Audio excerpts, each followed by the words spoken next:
NEET પરીક્ષા રદ થવાના મામલે વિદ્યાર્થીઓમાં ભારે નિરાશા જોવા મળી રહી છે, ત્યારે પ્રેસિડેન્સી સ્કૂલના આચાર્ય દીપિકા શુક્લાએ પણ આ મુદ્દે પ્રતિક્રિયા આપી છે.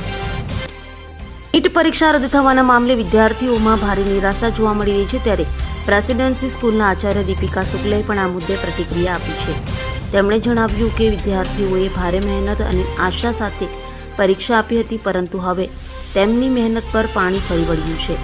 સાથે જવાબદારો સામે કડક કાર્યવાહી કરવાની અને પેપર લીક ન થાય તેવી મજબૂત સિસ્ટમ ઊભી કરવાની પણ માંગ કરી છે. કુમારી દીપિકા શુક્લા, આચાર્ય પ્રેસિડેન્સી સ્કૂલ. આજ રોજ નીટની મહત્વની પરીક્ષા રદ થયાના સમાચાર ખૂબ આઘાતજનક છે. વિદ્યાર્થીઓએ 2 વર્ષ સતત તનતોડ મહેનત કરી હોય છે.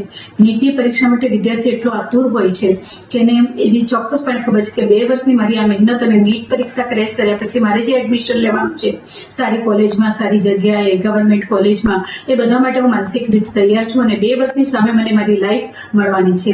હવે આવી પરીક્ષાઓ જો આટલી ઉત્તમ ગણાતી પરીક્ષાઓ જો પેપર લીક થવાને કારણે રદ થાય તો વિદ્યાર્થીઓની અને સમાજની માનસિક દ્વિધા ખૂબ વધી જાય. અમે પોતે પણ આ બાબતે અત્યારે ખૂબ જ કન્ફ્યુઝ છીએ કે વિદ્યાર્થીઓને શું આશ્વાસન આપીએ, સમાજને શું આશ્વાસન આપીએ.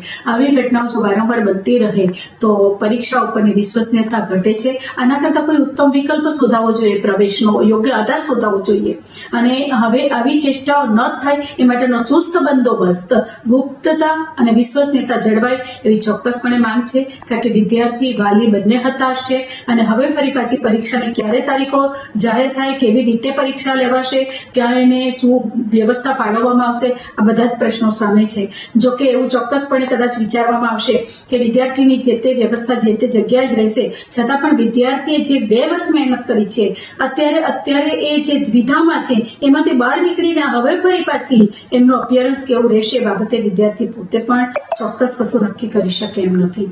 મને લાગે છે આ ખૂબ આઘાતજનક સમાચાર છે અને હવે આવી ઘટનાઓ ન બને એ તરફ સમાજે પૂરતું ધ્યાન આપવું પડશે. લાગતા વળગતા જે પણ પક્ષો છે એને પણ એની પર ખૂબ ધ્યાન આપવું પડશે.